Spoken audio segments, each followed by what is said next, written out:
California dreaming, California dreaming. Hey, Texas need to make a statement week 1 against the Los Angeles Rams. I'm joined by Jonathan M. Alexander, and we finna chop it up.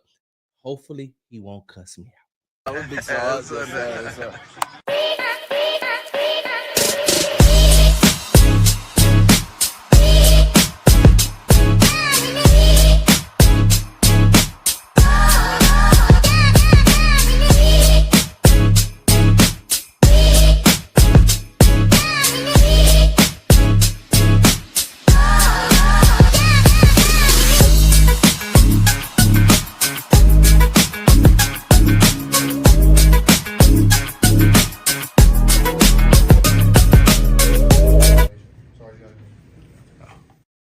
Hey, what's going on, y'all? You're tuning into the Texas Tailgate Talk Show. I'm your host, Big Sarge. Make sure you follow me on the app formerly known as Twitter at Big Sarge Sports with the Z at the end. Follow me on the Tick and the Talk at Big Sarge Media. Make sure you subscribe to the Texas Tailgate Talk podcast and YouTube channel, all one word, Texans Tailgate Talk. Make sure you follow me on Instagram at Big Sarge Sports with the Z at the end. Because you know we do everything for the gram. And make sure you are following me at www.bigsargemedia.com. Hey, listen, my article that will be available to you on Tuesday. I sound like Norbert, right? Tuesday.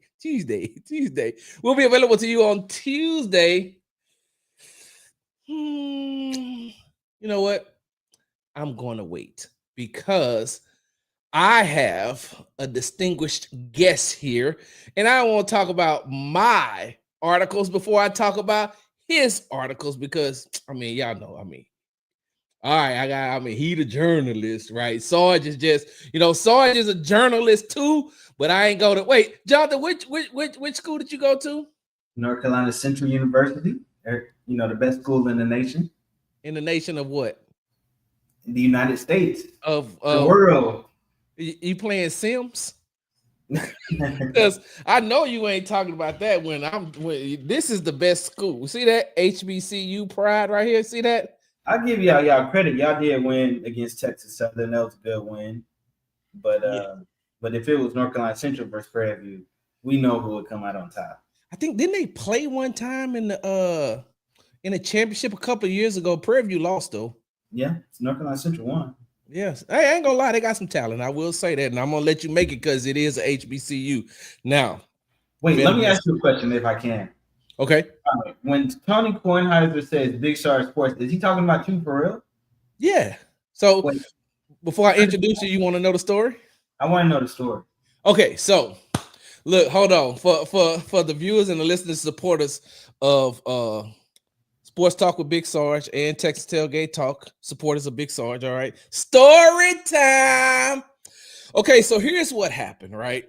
So you remember the last year that the Rockets, when did the Rockets and the Warriors play? And the Warriors won in 6 games. They won at Toyota Center in game 6. No, 2019. 2019, Kevin Durant was still there, correct? Yeah. So during the press conference, this is when they were still in Oakland. So at the press conference in Oakland, I asked Steve Kerr, had he ever seen a better pure scorer than Kevin Durant? And he said, well, there was this guy I used to play with named Michael, right? Mm-hmm. And so everybody laughed about it, joked about it, this, that, and other. Well, went back, not Tony Kornheiser. What's Michael Wilbon? Michael Wilbon went back and on PTI said, and some millennial had the nerve to ask Steve Kerr about Kevin Durant being a pure scorer, like he didn't play with Michael Jordan, right? So I heard that, I seen it, I was like, oh, so I made a video directed at Michael Wilbon and Tony Kornheiser, not like malicious or salacious or anything like that. I was just saying, hey man, listen, I'm 50 years old, so thank you. Wait, hold on. that was 6 years ago. No, I was 47 at the time. I said, hey man, I'm almost 50 years old, but to call me a millennial because you think that I look like a millennial, I really appreciate that. Like that means a lot to me. I said, but I mean, if you really think about it, I mean, like Kevin Durant can really score. So they saw the video, and that's when they said that on the show, because I see Michael Wilbon. That was so like they did that show, like that was Wednesday, because I had flew home, did a show because this is when I had my radio show, then flew back out there. So I had seen Michael Wilbon back out there, and he started laughing about it. And so that's why Tony Cornell said that Big Sarge Sports, the world's oldest millennial. No, that ain't fake. That's not AI. That's really him. That's really him saying it. Me and Michael Wilbon, every time we see each other now, we laugh about it. But you know what's so crazy, Jonathan? Yeah. Do you know what Steve Kerr said a couple of years later after that? What did he say? Kevin Durant is the purest scorer I ever seen in the NBA. So you was hey, look, I was right. You know how, look, I tell people all the time, my takes are old school, like how you had to wait on your food in the oven or be cooked. It ain't microwave, it ain't hot plate, it ain't griddle, it ain't air fry, it ain't none of that. Yeah. Mine is, you got to wait for them to, you know what I'm saying? You got, back in the day, you didn't throw a pot roast in an air fryer for 7 to 10 minutes and then it'd be ready. You got to let that thing cook.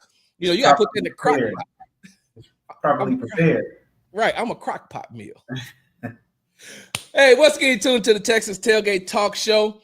I'm your host, Big Sarge. Joining me today is none other than Jonathan M. Alexander, Texan staff writer for the Houston Chronicle. Jonathan, first of all, I admire you all who put your middle initial in your name.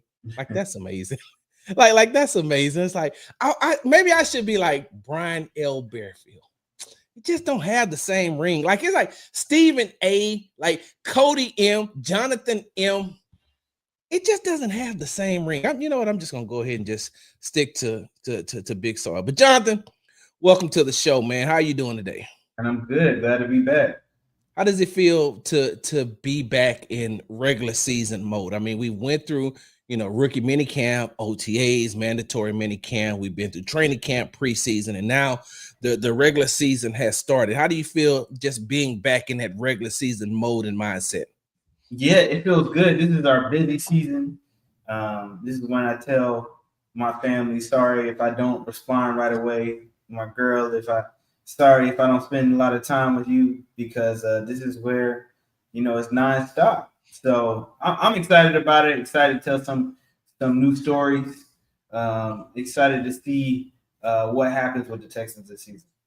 I am as well, man. And it was good, seeing everybody back today at the facility and getting back into the groove, even though the Texans players was like, what y'all doing in here? I was like, hey man, the regular season started. Like, yeah, but ain't y'all ain't supposed to be here till like Wednesday. Yeah. Like, we here though. So no, it felt very good being back, man. And just getting back into the groove of things. But Jonathan, I want to go ahead and start this show. And the first question that I want to ask you, what do you expect? What are your expectations week 1 against the Rams? I think that's a good question, because I really don't know what to expect. We're seeing Nick Caley's offense for the first time. Even though you saw some things that he did out in the preseason, that's just a vanilla offense. He doesn't want to show everything. So I'd be interested to see how this is going to look, how it all comes together, whether they'll have some hiccups like they did a couple years ago when Bobby Sawyer was calling plays for the first time, or will they come out looking sharp? They've had a lot of work against first-team defense. I am a little worried about the run game. Joe Mixon was a huge difference maker, and they won't have him. And then the defense, let's see how good they'll be. They'll be getting C.J. Gardner-Johnson back, along with that defensive line and that secondary, and they could be a dominant defense. So the Rams are 2.5-point favorite, according to some betting sites, to open up. Do you see them? Like, do you see the Rams? And I'm not asking you to give me a score, but do you think that 2.5 is, I'm not asking you to give me a score, nor am I asking you to give betting tips. I'm just giving you the line that's out there right now. But do you see them 2.5 points better than the Texans right now? When I did my early season prediction, I had the Rams beating the Texans in this game. I think it'll depend largely on how healthy Matt Stafford is. If Matt Stafford is healthy, I think the Rams have a really good team. The bettors are probably betting that Nick Caly's offense will get off to a slow start. I do think the Rams could beat the Texans. However, if Matt Stafford isn't completely healthy, which I think they'll try to get the ball out of his hands because he has that back injury pretty quick, and that could play against the Texans. So I could see it going either way. I think my prediction may go the other way in favor of the Texans just because I don't know what we're going to see from Matt Stafford. So I don't think that the Rams are that much better than the Texans, and I definitely don't have them. I don't have them defeating the Texans, and the reason why I don't is because of Matt Stafford. I mean, he's been in this league for a very long time. He sat out all preseason. He sat out pretty much training camp, and he's coming back for the first time. And in your first game, you got to face that Houston Texans front seven. Like you're going up against, you're going to try. You're going to be trying to get away from, Will Anderson Jr. and Danielle Hunter. And I just don't see it. But Jonathan, another advantage that I see that the Houston Texans have, and this is why I believe that they can defeat. They're not going to blow them out, of course. I still think that it's going to be a close game because of the questions we still have on the offensive side of the ball for the Houston Texans. But Jonathan, when you look at Rams wide receiver Puka Nacua and Devontae Adams, and they have to go against Texans cornerbacks Derek Stingley Jr. and Kamari Lassiter. I just don't think that that's an easy win like some people would think that it's going to be, only because I do believe that Devontae Adams, I still believe that he's good, but he's not he's not Green Bay Packers Devontae Adams. I don't see him as being that type of all-pro wide receiver anymore. And I think that he's gotten, a little bit older. So, if you expect him to line up against an all-pro like Derek Stingley Jr. and win, I think that you're sadly mistaken. Also, if you're going to, say, okay, we'll take Derek out by putting Adams over there, knowing that we want to throw the Puka Nacua, I think that with the step up that Kamari Lassiter is going to make this season, I believe that he is one of those. He's one of those cornerbacks that's going to be talked about as the future, kind of like how some of these up and coming cornerbacks are. I think that he's one of those cornerbacks of the future, and I think that he can hold his own against Puka Nacua. But do you see it any differently, or do you agree with me?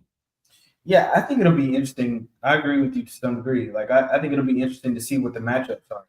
Like last year when the Texans played the Jets, they matched up Derek Stingley on Devontae Adams and then Kamari Lassiter on Garrett Wilson, even though Garrett Wilson was a better receiver at the time. I think Devontae Adams still has it. I think he has potential to be a 1,000-yard receiver. I don't know if he will because Puka Nacua is the man over there. Yeah. But it'll be interesting. I think it'll be a really good matchup. Obviously, Kamari Lassiter is real scrappy, plays really well. Derek Stingley is an all-pro. I don't know who's going to win that matchup, or even if the Texans decide they want to put Kamari in the slot and then have Jalen Smith out there. I think that'll be a long day if that happens. But I think it's going to be a back and forth. I think Puka Nacua and Devontae Adams will definitely have their opportunities against the Texans, and we'll see, who comes out on top in this matchup. And with that being said, Jonathan, if we are to see that lineup, what you just spoke of moving Kamari Lassiter into the slot and having rookie Jalen Smith play on the outside, then that means that we may see a lot of Jalen Petrie at the safety position, because my next question for you is, you asked D'Amico Ryans the question on Monday about C.J. Gardner-Johnson and his health, and he said that he would be ready for week 1. So what does C.J. Gardner's return mean? What does it mean for the Houston Texans defense? Yeah, I think it's huge, especially if he is healthy. I think with him, the Texans do have one of the better secondaries in the league, along with Kalen Bullock, Sting, and Kamari Lassiter. I mean, those four guys are all ball hawks. Yeah. And can get interceptions. And, if Garner Johnson is healthy, then, he's a huge boost. Because also the other thing is, I was talking to MJ Stewart about this, and he's kind of become a vocal leader. He brings the energy, he brings the juice. And we know he's a trash talker. Yeah. And we know he likes to get into defenders' heads. I bet him, I don't know how Devontae Adams is with trash talking defenders, but I bet he'll try to get in his head. But having him is a big, huge plus for the Texans, and thank goodness for the Texans that he didn't suffer ACL tear. Yeah, and he's not out for the season like some thought he would be. So anyway, no man, hey look, man, that hey look, I like that guy, man. He knows that I'll take a shot at him like that, and he'll appreciate it. He'll laugh about it as well. Jonathan, so here's my thing, right? I know that he wants to be out there. I know that CJ Gardner-Johnson wants to be out there. I know that it would be hard if he thinks he's healthy and the medical staff says he can go, to keep him away from the field. Do they need him? Yes. But I think they need him more for his trash talking ability, his heart, the way that he just plays the game. But, and you tell me if I'm wrong or not, Jonathan, is he ready though? I mean, we haven't seen him on the field since we were at Greenbrier. And what was that? Like, that's going on, what, 3 weeks, 4 weeks, about a month almost now? Yeah, I think it was August 7th. So it'll be a month by the time he plays. So we haven't seen him on the field in a month. And I know that, D'Amico likes to say that, just like when I asked about Joe Mixon, when he does return, how he's going to, come back and be acclimated into that system. But when you look at it, Jonathan, he hasn't played football, real football, since the Super Bowl.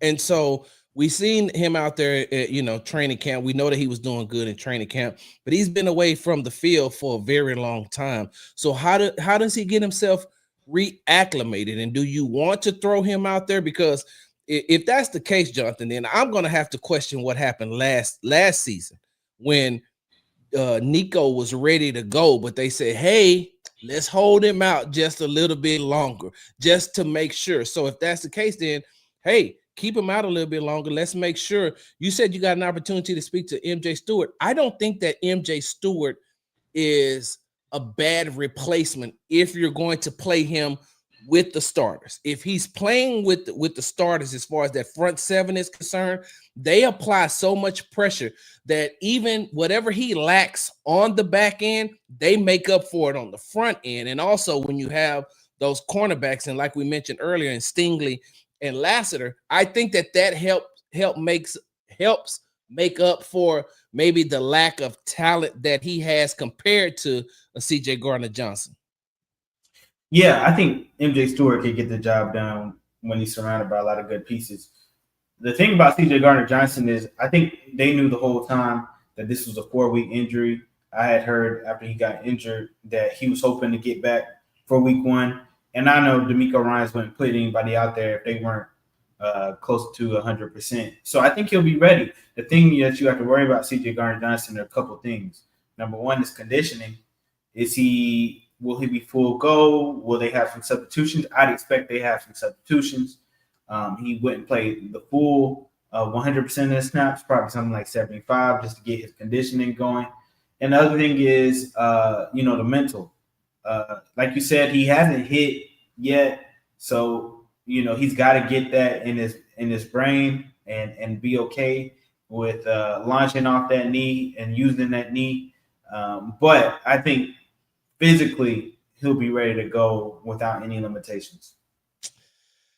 It's going to be interesting, Jonathan. Like I said, I'm curious to see. And if it was me, right? If it was me, I'm like, okay, I would probably wait, because what the Texans have, their next 3 games are at home, if I'm not mistaken. No. After week 1, 2 games. No, Bucks, and then they go on the road against the Jags, if I'm not mistaken. Oh, I'm sorry. That's right. Jags, and then they come back here. Sorry, I don't know why. Oh, because I won't be going to the Jags.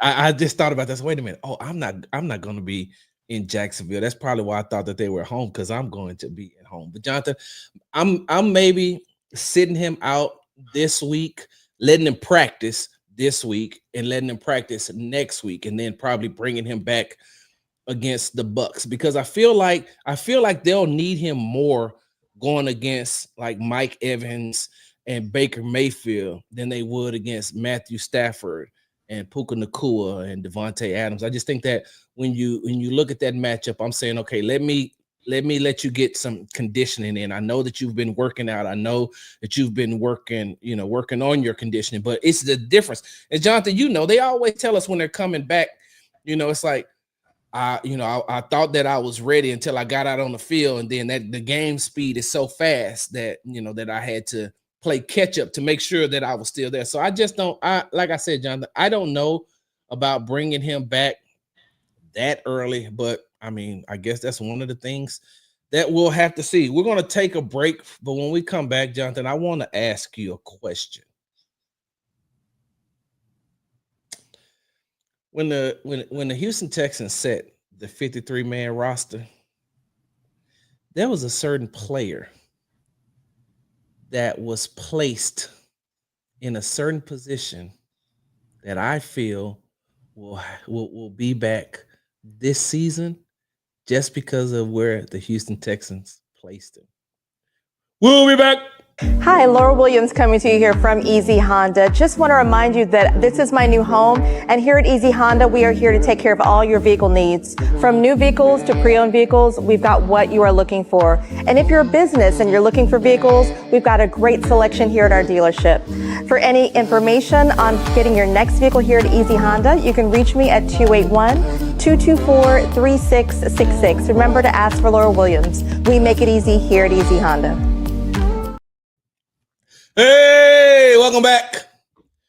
You're tuned into the Texas Tailgate Talk Show. I'm your host, Big Sarge. Joining me today is Jonathan M. Alexander, Texan staff writer from the Houston Chronicle. All right, Jonathan. So this one is probably like this is a curveball I'm about to throw you, because I didn't tell you I was going to ask you this. Mm-hmm. And so I have to get I just got to get your take on it, because it's something that's been bothering me and kicking me in the back of the head. And I talked about this on the show last week after the 53-man roster came out. Jonathan, do you think that there's a chance that we could see Nathaniel Tank Dell back on the field this season? See, I'm not a doctor, so I don't want to say that there's no guarantee. I mean, I don't want to say that it's a guarantee that he won't play this season. Yeah, I do think the fact that Nick Caserio and D'Amico Ryans have repeatedly left the door open and put him on the PUP list tells me that maybe there is a chance that he could return. That's what I'm kind of gathering from that, but I don't know. It was a serious injury. I think, to be honest with you, let's say it comes down to week 14. Mm-hmm. If they need a wide receiver because they have an injury and Tank Dell is fully healthy, I could see them bringing him back. But if they don't need a wide receiver and Tank Dell is healthy, then I could see them holding him out for the rest of the season. I think that's the scenario. A lot will depend on what the Texans need and how healthy Tank Dell is. I know they're not going to rush him back, but I think those are the factors. Jonathan, I said on last week's show, it's almost like by putting him on the PUP list, it's almost like in case of emergency, break glass.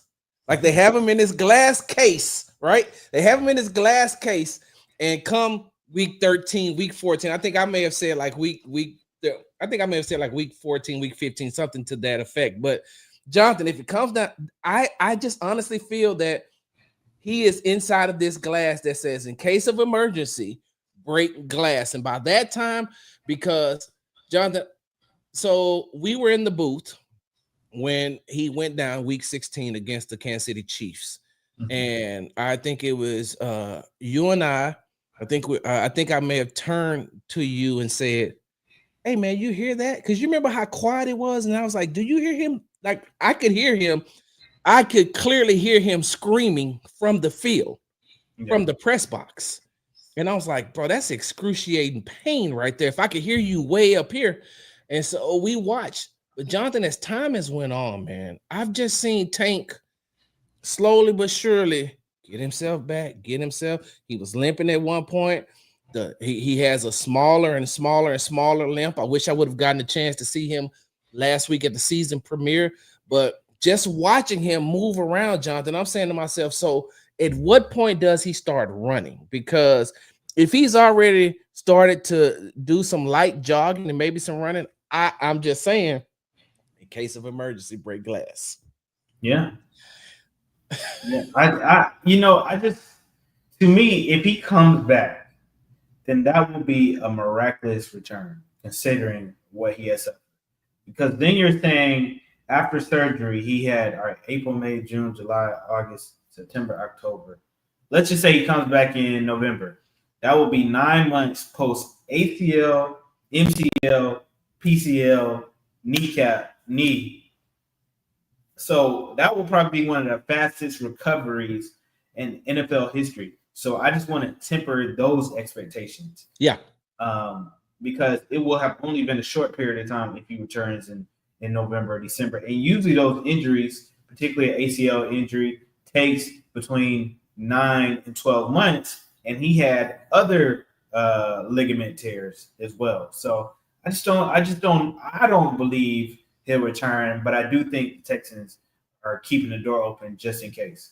Jonathan, I always say, and if he can get in contact with this one person, he may be able to make it back quicker. Because I don't know if you believe this or not, but I firmly believe this, Jonathan. You know how we look at the Black Panther, right? And God rest his soul. Oh my God, what's the actor's name? Chadwick Boseman. Chadwick Boseman. Rest in peace, Chadwick Boseman. So we look at Chadwick Boseman as the Black Panther, but in all honesty, Adrian Peterson is the Black Panther. He has vibranium in his body somewhere because he's the only one that I know that can recover from those injuries that quickly. So maybe he needs to get some of that vibranium. Wakanda forever. And in the chat, if you all have questions for Jonathan M. Alexander, Jonathan, can you take a couple of questions before you get off here? Yeah, absolutely.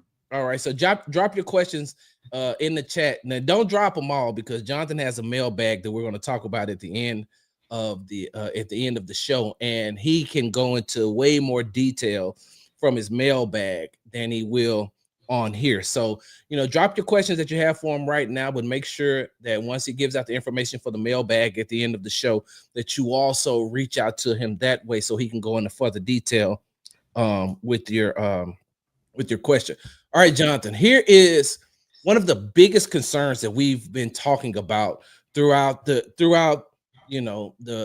training camp and preseason, and now it's here, man. Now it's here. Can the Texans O-line have success against the Rams front seven? And I'm really asking, what do you believe that this Texans offensive line is going to be? What is the makeup that you believe that they're going to be? And will they have success against, because I got this down, the defensive line of the Los Angeles Rams consists of Kobe Turner, Poona Ford, and Brandon Fisk. And then they have to deal with the outside linebackers and the edge rushers and Jared Verse and Byron Young. I think that's where the biggest problems are going to come from. Do you think that this O-line can have success against that front seven? Yeah, this, to be honest with you, is one of the best defensive lines in the NFL. I forgot Poona Ford was on that defensive line. Shout out to his agent, Murph. But he's good. He's a solid piece. And, of course, Kobe Turner and Braden Fisk had great seasons last year. And then Jared Verse won Rookie of the Year. This might be one of the toughest O-lines Texans face all season. It'll be a true test. We'll see what Ariante Ursary is made of when he goes against Jared Verse. firmly believe Titus Howard will hold it down on the right side.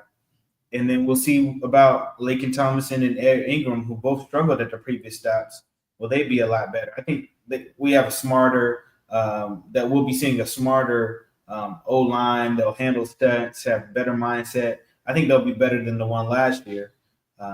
But this right here is a true test. And like I said, probably the best defensive line they'll face all season.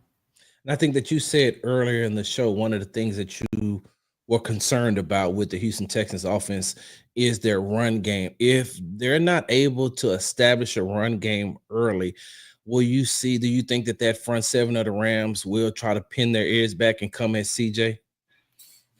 Yeah, I mean, the Texans, what they don't want to do is be in a lot of third and long situations, because then they'll be in trouble. The Rams will have opportunities to rush the passer, maybe send an extra blitzer. So the Texans, if they want to be successful, they're going to have to establish that run. Nick Chubb is going to have to break some tackles. Damian Pierce is going to have a good game. Maybe even Woody Marks if they decide to play him or give him some touches. They got to get more than 2 yards, 3 yards per carry, because they can't live in third and long. And that was their issue all last year. They lived in third and long, and then C.J. Stroud was sacked multiple times per game. I think that's a great point. Yeah, I think that the offensive line will have to. So here's the thing: we know what Titus Howard, like you said, Titus Howard and Ursary are going to be the bookends. We know Ed Ingram and Laken Tomlinson, and then Jake Andrews is probably going to start at the center position. I think that one of the most important people for that offensive line is not a player. I think it's Cole Popovich. And I think that Cole Popovich has to have these guys ready, willing, and able to step up and do what they need to do, because they know that they're dependent on so much. And especially when you look at a coach like Cole Popovich, because last year, of course, him and Chris Strausser bumped heads a lot, and there was a lot of things that he couldn't do because he was second in charge. He wasn't first in charge. But now you're first in charge, and now you have a lot more responsibility on your plate. But I believe that he can handle it. And I think that the one thing that I think that Cole Popovich will be able to do better than Chris Strausser was able to do, better than Bobby Slowick, former offensive coordinator, was able to do, is in-game adjustments. That's the one thing that I'm looking forward to seeing with this Nick Caley offensive system and Cole Popovich with that offensive line. I think that they are the type of players who make that in-game adjustments. And one of the reasons why I believe that so much is because they come from a system that had the greatest in-game adjuster in Bill Belichick. Man, I'm not going to even lie to you, Jonathan. I think that, I've seen a lot of coaches coach games. I've never seen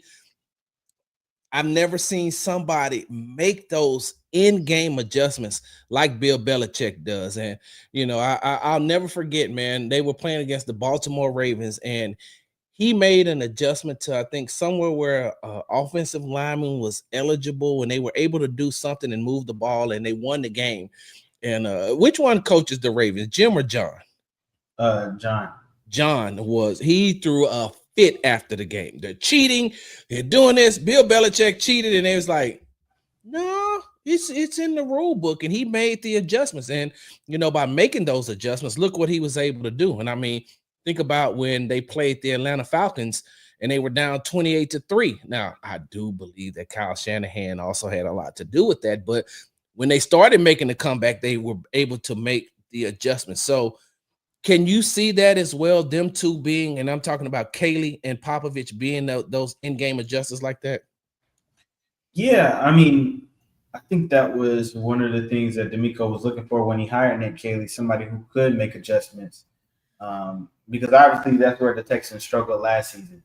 But we really won't know until we see, this is Caley's first time calling plays. We won't know until it happens in real time when the Texans are down and Caley does have to make those adjustments. What I will say is the scheme is a lot better than what the scheme was last year. I don't think you'll see a lot of free rushers as you saw last year. They'll be able to change protections to decide where the rushers are coming from instead of just ignoring it and allowing them to get a free hit on CJ Stroud. So I think that will improve, and that will make the Texans' offensive line a lot better this season. Jonathan, we're about to take a break. When we come back, I have one more question for you, and I'm going to ask it to you so you'll have time to think about it coming out of the break. Which Texans rookie do you think will make the biggest offensive impact this season? Offensive lineman Ariante Ursery, running back Woody Marks, wide receiver Jaden Higgins, or wide receiver Jalen Noel? So think about that. We'll be right back. Hi, Laura Williams coming to you here from Easy Honda. Just want to remind you that this is my new home, and here at Easy Honda, we are here to take care of all your vehicle needs. From new vehicles to pre-owned vehicles, we've got what you are looking for. And if you're a business and you're looking for vehicles, we've got a great selection here at our dealership. For any information on getting your next vehicle here at Easy Honda, you can reach me at 281-224-3666. Remember to ask for Laura Williams. We make it easy here at Easy Honda. Hey, welcome back. You're tuned to the Texas Tailgate Talk Show. I'm your host, Big Sarge, and joining me today is Jonathan M. Alexander, Texan staff writer for the Houston Chronicle. All right, Jonathan, before we went to the break, I asked you a question, right? Mm-hmm. Which Texans rookie will have the biggest impact on the offensive side of the ball this season? Offensive lineman Ariante Ursery, running back Woody Marks, wide receiver Jaden Higgins, or wide receiver Jalen Noel? I think it's going to be Ariante Ursery because he plays arguably the most critical position on this offense outside of quarterback. He's going to be protecting CJ Stroud's blind side, and he's going to be going up against a lot of the best defensive linemen in the league. And I'm not saying he'll be all pro type, but I think he'll hold his own, and he's the most critical guy. Now, I am excited to see Jalen Noel based on what I saw from him in the preseason and during joint practices. I think he could be a big contributor for them. He's shifty, he's slippery. I think he's going to make plays. So I said that I believe that Jalen Noel, and I feel like he's going to be the one to be able to make the biggest the biggest jump, or excuse me, the biggest adjustment to playing in the NFL, because he's playing in the slot, and the slot only requires you to just to find an open spot.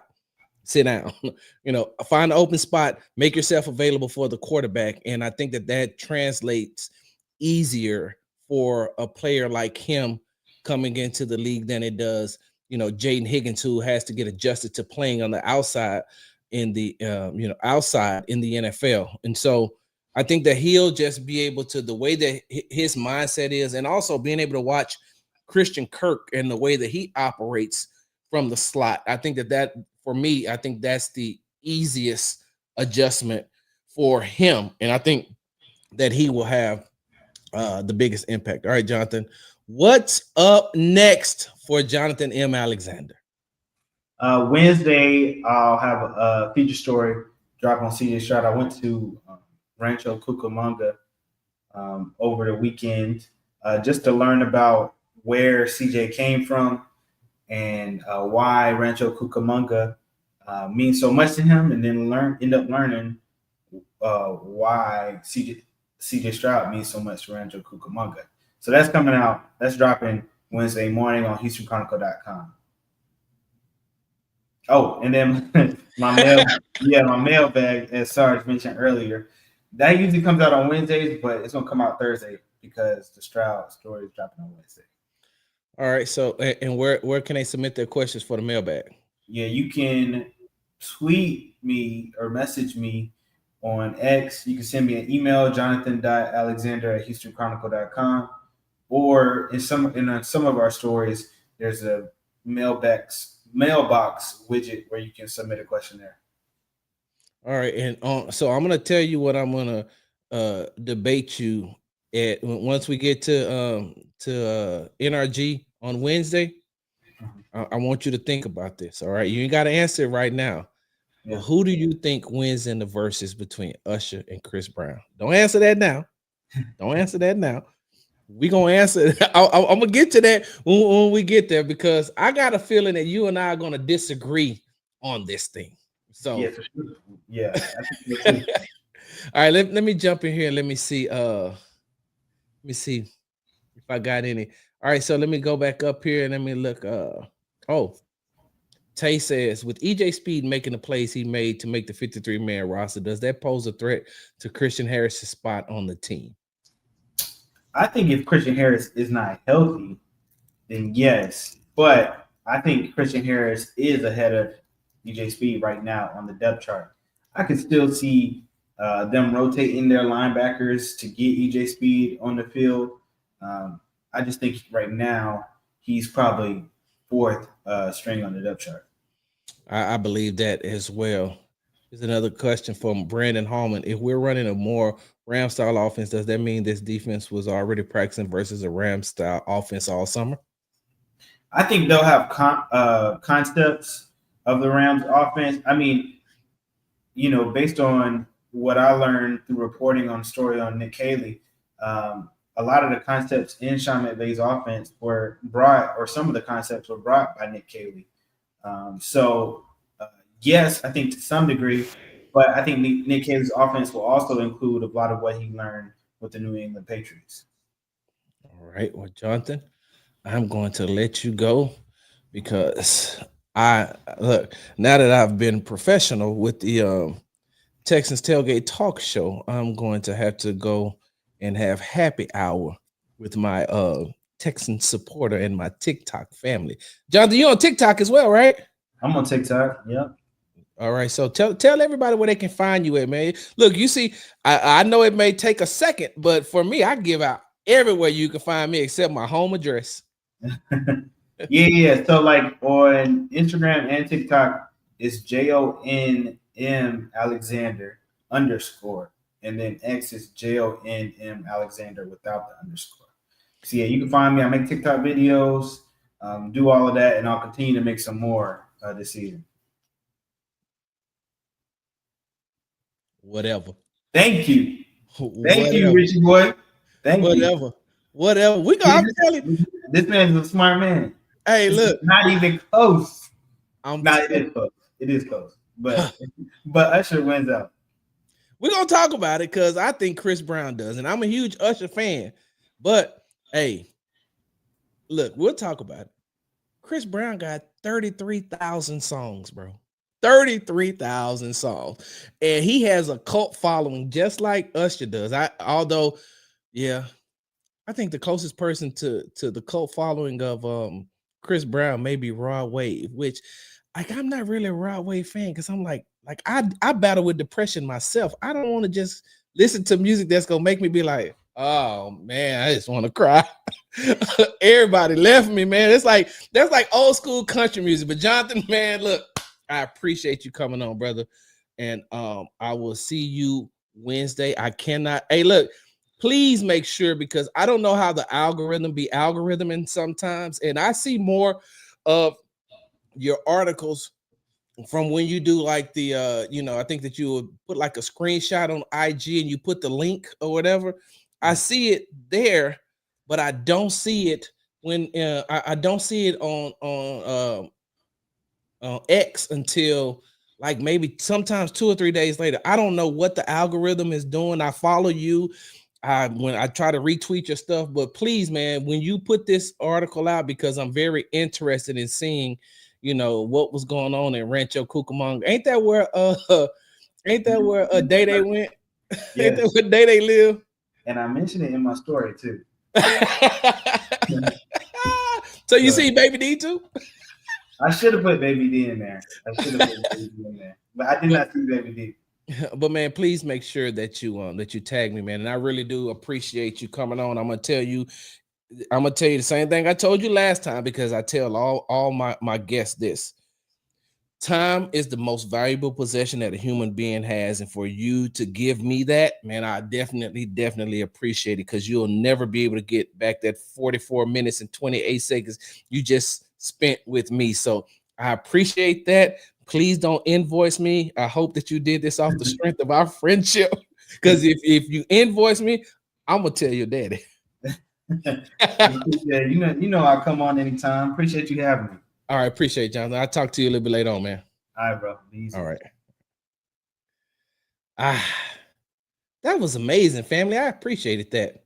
I really did appreciate Jonathan for hold on. I really did appreciate Jonathan for coming on and spending his time with us. Let me see if I there we go. Spending his time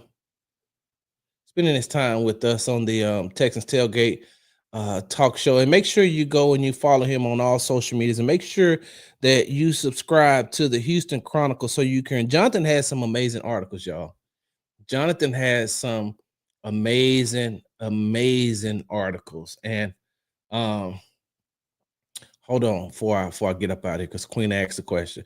Mad respect to Verse, but if Ursary been going up against Daniil and Will, y'all don't think Ursary will hold his own?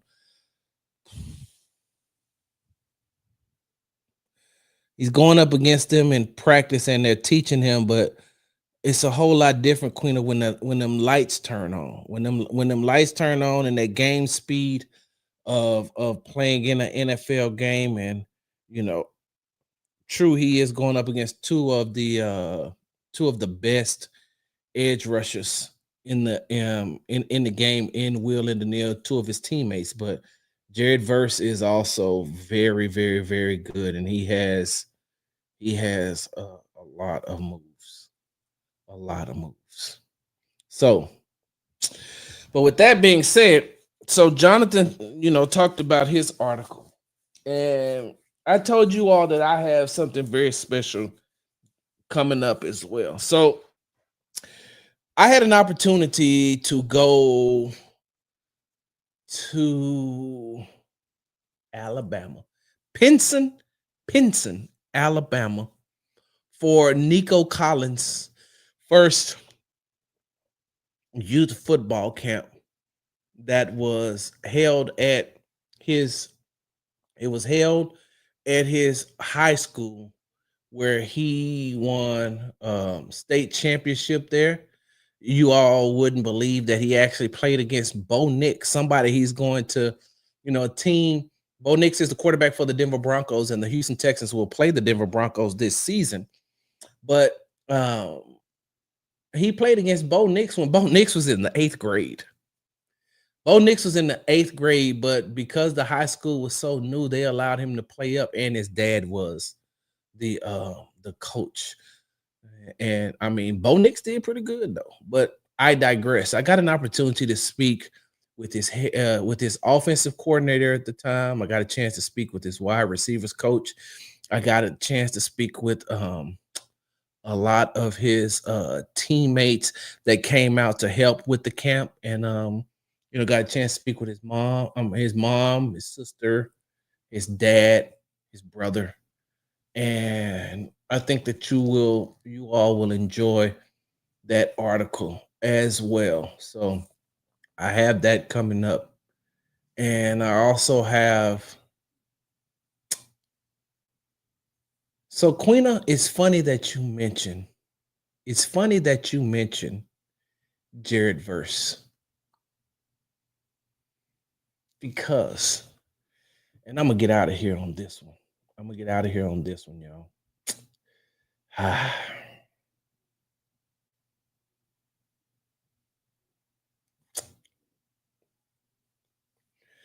In week 1, the NFL may have blessed us with watching 2 candidates for Defensive Player of the Year.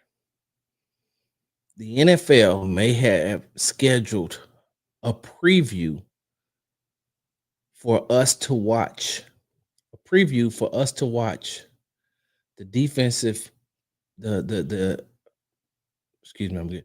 They may have given us an opportunity to have a preview of 2 players that we will be watching and talking about in the Defensive Player of the Year conversation come towards the end of the year. Make sure to follow me on the app formerly known as Twitter at Big Sarge Sports with the Z at the end. Follow me on the Tick and the Talk at Big Sarge Media. Make sure you are subscribed to the Texas Tailgate Talk podcast and YouTube channel, all one word, Texas Tailgate Talk. Follow me on Instagram at Big Sarge Sports with the Z at the end, because we do everything for the gram. And I want to thank our guest, Jonathan M. Alexander, Texan staff writer for the Houston Chronicle, for joining us today on the Texans Tailgate Talk Show. Big Sarge, I'm out. Big Sarge.